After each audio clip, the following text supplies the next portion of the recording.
Salam Pramuka. Selamat datang dalam kegiatan kepramukaan SD Bogri Turen. Teman-teman siaga di sini akan didampingi oleh Yahda Andi dan Bunda Angel. Dalam pertemuan pertama dalam kegiatan pramuka hari ini, kita akan belajar mengenai pertama sejarah dari pramuka, yang kedua kita akan belajar mengenai lambang-lambang dari gerakan pramuka, yang ketiga kita akan mempelajari tentang manfaat dari tunas kelapa, yang keempat kita akan mempelajari tentang tingkatan dalam kepramukaan. Perhatikan dan belajar dengan sungguh-sungguh. Pramuka, kepanjangan dari Praja Muda Karana. Praja Muda Karana merupakan kumpulan orang-orang muda yang selalu ingin berkarya. Pramuka merupakan suatu organisasi yang berkembang secara internasional yang diprakarsai atau dibawa oleh Baden Powell. Pramuka ada di seluruh dunia dengan nama kepanduan atau Pandu Dunia. Berikut adalah lambang dari Pandu Dunia. Di Indonesia, gerakan pramuka mulai berdiri pada tanggal 14 Agustus 1961. Bapak Pramuka Indonesia adalah Hamengkubuwono ke-9. Berikut adalah foto dari Bapak Pramuka Indonesia.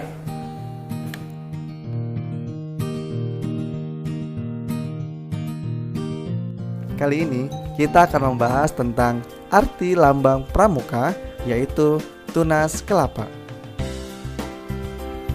Nah, sering kan kalau kita lihat di topi kita, dasi kita, ada gambar kelapanya. Nah, itu adalah lambang gerakan pramuka di Indonesia. Tapi, kenapa sih dipilih tunas kelapa? Kenapa nggak yang lain? Nah, untuk mengetahuinya, yuk kita lihat beberapa gambar berikut ini. Kelapa, buahnya dapat bertahan lama. Kemudian, buah kelapa selalu kuat dalam beberapa keadaan. Itu berarti diharapkan anggota pramuka selalu taat terhadap Tuhan, memiliki tubuh yang sehat dan kuat, serta selalu kuat dalam menghadapi tantangan. Kemudian, buah kelapa tumbuh di mana saja. Itu berarti diharapkan anggota pramuka dapat menyesuaikan dengan keadaan sekelilingnya, atau biasa kita sebut mudah beradaptasi. Bisa hidup di pedesaan. Kalau kita terdampar di hutan, bisa bertahan hidup. Nah, seperti itu yang diharapkan untuk anggota pramuka. Kemudian, pohon kelapa menjulang lurus ke atas. Bahkan, pohon kelapa salah satu pohon tertinggi di Indonesia.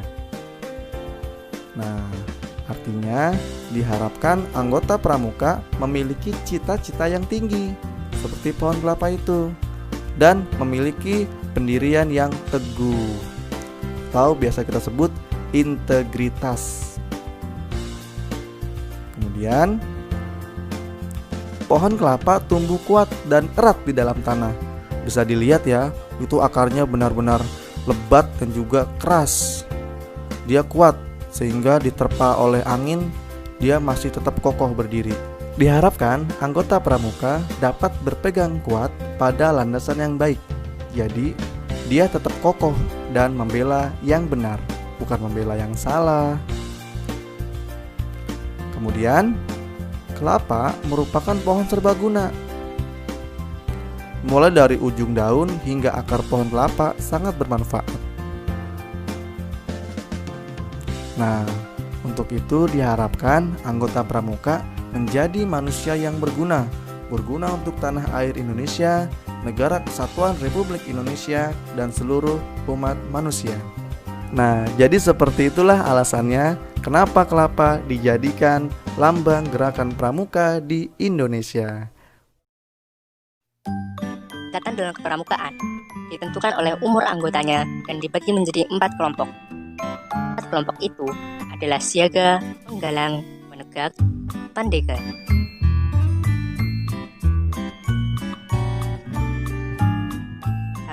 Siaga.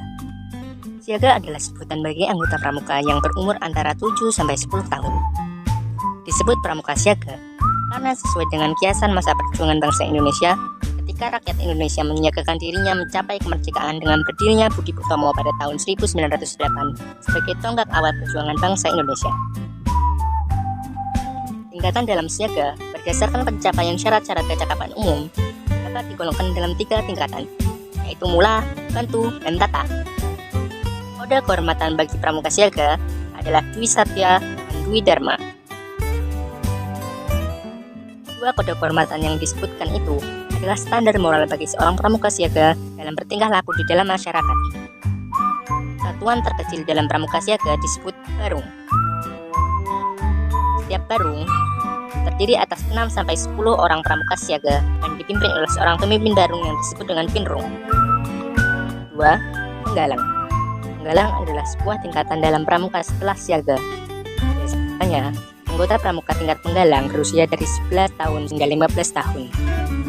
Tingkatan dalam penggalang berdasarkan pencapaian syarat-syarat kecakapan umum dapat digolongkan dalam 3 tingkatan, yaitu penggalang ramu, penggalang rakit, dan penggalang terak.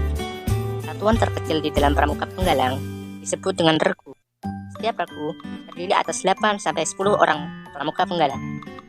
Regu dipimpin oleh seorang pemimpin regu atau disebut dengan pinru. Kode kehormatan untuk pramuka penggalang terdiri atas Tri Satya dan Dasa Dharma. 3. Penegak. Penegak adalah anggota gerakan pramuka yang sudah memasuki jenjang umur 16-20 tahun. Ada 2 tingkatan dalam pramuka penegak, yaitu penegak bantara dan penegak laksana. Satuan terkecil pramuka penegak disebut sangga. Idealnya terdiri dari 6-8 orang penegak. Sangga dipimpin salah seorang penegak yang disebut pimpinan sangga atau pinsa. Kode kehormatan untuk pramuka penegak terdiri atas Tri Satya dan Dasa Dharma. 4.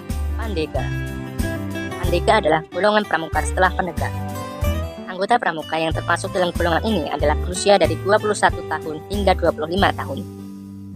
Pramuka pandega memiliki jenis kegiatan yang sama dan dilakukan bersama-sama dengan pramuka penegak. Kode kehormatan seorang pramuka pandega sama dengan kode kehormatan pramuka penegak dan anggota pramuka dewasa lainnya, yaitu Tri Satya dan Dasa Dharma. Pandega dihimpun di gugus depan dalam satuan yang disebut dengan Racana. Racana dikelola oleh Dewan Racana yang terdiri dari anggota Racana yang telah dilantik menjadi pandega. Sekian teman-teman dari kegiatan kepramukaan pada pertemuan pertama pada hari ini. Semoga teman-teman dapat mengambil manfaat dari kegiatan kepramukaan pada pertemuan pertama. Tetap jaga kesehatan dan ikuti protokol kesehatan. Terima kasih. Salam Pramuka.